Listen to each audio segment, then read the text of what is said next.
I say what up? It's your boy Laminin bringing you some Masters League play. I think this was in trial season. Yeah, this is in trial season. This is Masters League play, playing some SnD on the map Express. I actually have a pretty legit game here. As you can see, I do a little terminal rush here. That's actually my favorite route to go. So if you play me, you're probably gonna kill me on this side because you know where I'm going. But this is actually one of my favorite places to rush.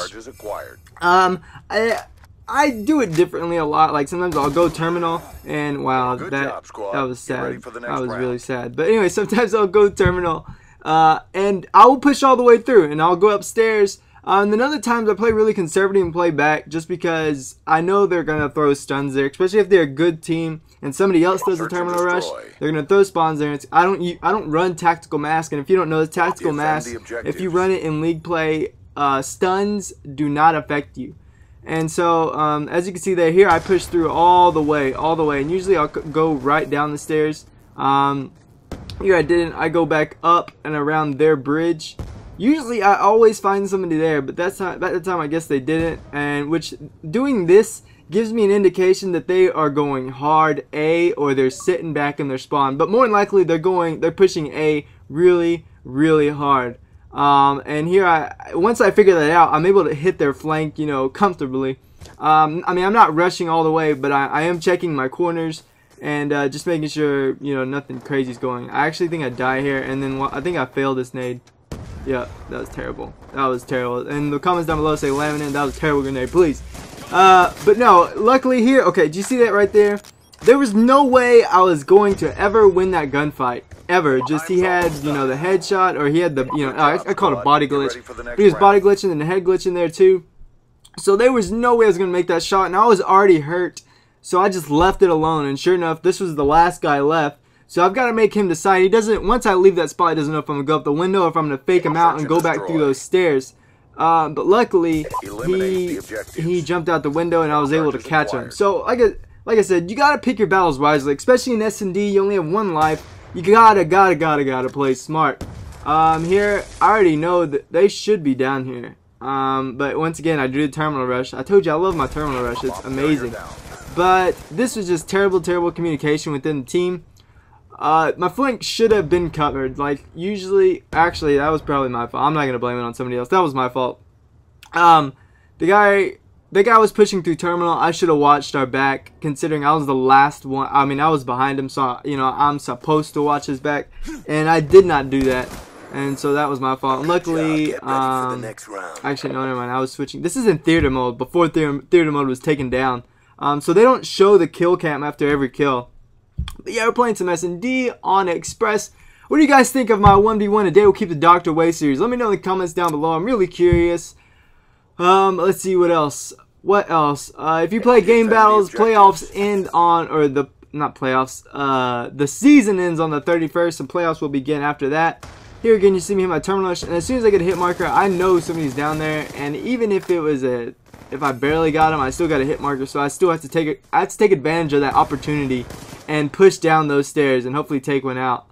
Now the thing is, here I'm on defense. I am not playing conservatively just because I figured I could do pretty good against these guys, so I wasn't that scared about rushing out. I figured I had better gun skill than them, so I'd be able to win most gunfights that I get into, even if they do have first shot. I still have my jump shot in my pocket, so that's not too bad.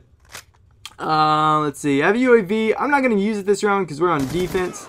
And there was only one person left, so like be smart too with your score streaks. You know, if it's 4v1, don't be calling in your UAV. Now maybe if you're the one on the opposite team, you might do it, but I probably wouldn't do it then either, because if they're really good, then the chances of you clutching it probably won't happen unless you're just a super clutch player that's sponsored by Red Bull. But I'm just speaking the truth here, and you know what is probably the best potential decision to make. UAV inbound. Oh, that's so cool. I didn't even see that on the ceiling. The little things go like that. That's tight. But anyways, yeah, so be smart with your kill streaks. Here I think I actually die. I keep pre-firing right there. If you notice in my videos, I pre-fire quite a bit. And that's just because a lot of times the players potentially tend to just jump out, like, you know, once they've shot at you and hit behind something, they tend to jump out because they think they can get that, you know, nasty shot on you. But if you keep pre-firing, you're gonna make them hesitate, and even if they do jump out, they're done for. They're screwed. But that guy didn't do it. I always pre-fire. It's SnD, so I say why not? Unless there's like 3 left on the map, and you know 2 of them are bunched up together. They know once you get done firing all the shots, you're probably gonna reload. So they're gonna jump out and smack you. And here I do something completely dumb. I think. Yeah, this is a terrible battle to pick. He has the height advantage here. He has the whole body glitching. You know, he's behind up in that box. I have no idea where he's at. That was just a terrible fight to or battle to choose.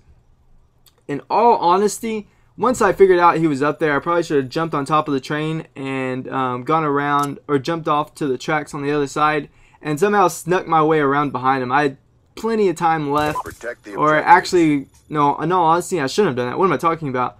I probably should have went and planted, what is this, B right here? Closest to it, yeah. No, yeah, B. I should have came and planted B. Once I knew that guy was up there, I had lightweight on. I probably could have gotten there pretty fast. So it would have been probably the best idea to do would be to go plant B and not go for the kill, and which that's what I was trying to do. I was just trying to go for the kill and show off and just be stupid.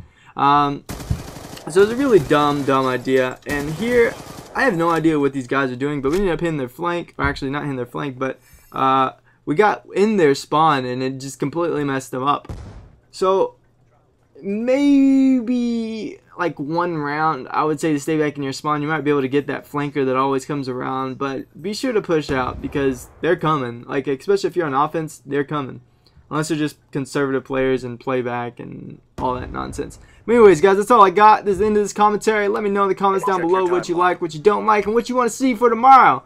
Because tomorrow is Free-For-All Friday, and I'll be putting out a free-for-all video. So let me know what gun you'd like me to use and what setup, and I will do my best to put a video out for it. Anyways, guys, that's all I got. As I always say, play hard. Peace. I got your picture, I'm coming with you, dear Maria, count me in.